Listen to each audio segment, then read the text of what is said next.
તો કૃષિ રાહત પેકેજ અંગે જીતુ વાઘાણીનું નિવેદન મુખ્યમંત્રીએ ખૂબ ગંભીરતાથી બેઠકો કરી છે। ટૂંક સમયમાં જ સરકાર જાહેર સહાય કરશે।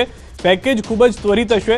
નિર્ણય કરવામાં આવશે। 42 લાખ હેક્ટરથી વધુ વિસ્તારમાં નુકસાન થયું હોવાની વાત વાઘાણીએ કરી છે। 16,000 ગામોમાં કમોસમી વરસાદથી નુકસાન થયું હોવાની વાત પણ કૃષિ મંત્રી તરફથી કરવામાં આવી છે।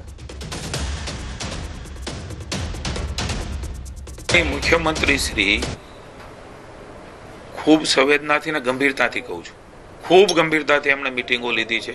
फाइलो चलावीने पछी अन्य जग्याएथी पाछी ज्यां थाय एवुं नहीं। माननीय मुख्यमंत्रीश्रीए गंभीरताथी हूँ हजी पण आपने कहूँ छूं के आ प्रकारनो निर्णय ए भूपेन्द्रभाई अने हर्षभाईना नेतृत्वनी भारतीय जनता पार्टीनी सरकार ए खेडूतोनी बाजू मारीने पुनः एकवार कहूँ छूं क्यांय अमारो उपकारनो भाव नथी, अमारी फरजनो भाग छे। त्यारे खेडूत બેઠો કરવા માટે થઈને રાજ્યની સરકાર ખૂબ ત્વરિત નિર્ણયો લઈ રહી છે અને લેશે।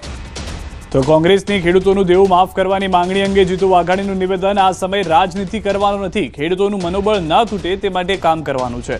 ખેડૂતને મદદ કરવાનો આ સમય છે, આ માવઠું નથી, કુદરતનો કઠોર આઘાત છે। આવા સમયો ક્યારેય રાજ્યમાં આવ્યા નથી। કોઈના સમયે કોઈ સમય હોય ત્યારે પોતે સોંપડી છે। હું રાજનીતિ કરવા માંગતો નથી। રાજનીતિનો સમય છે ત્યારે ચોક્કસ એ પ્રકારની વાત કરીશું। આજે ખેડૂતોની બાજુમાં ઊભા રહેવાનો સમય છે, ખેડૂતોનું મનોબળ ન તૂટે એ પ્રકારના વાતો કરવાનો સમય છે અને એની બાજુમાં ઊભા રહીને એ કેવી રીતે બેઠો થાય એ પ્રકારનું કામ એ તમામ લોકોએ રાજનીતિ કર્યા સિવાય કરવાની આવશ્યકતા છે।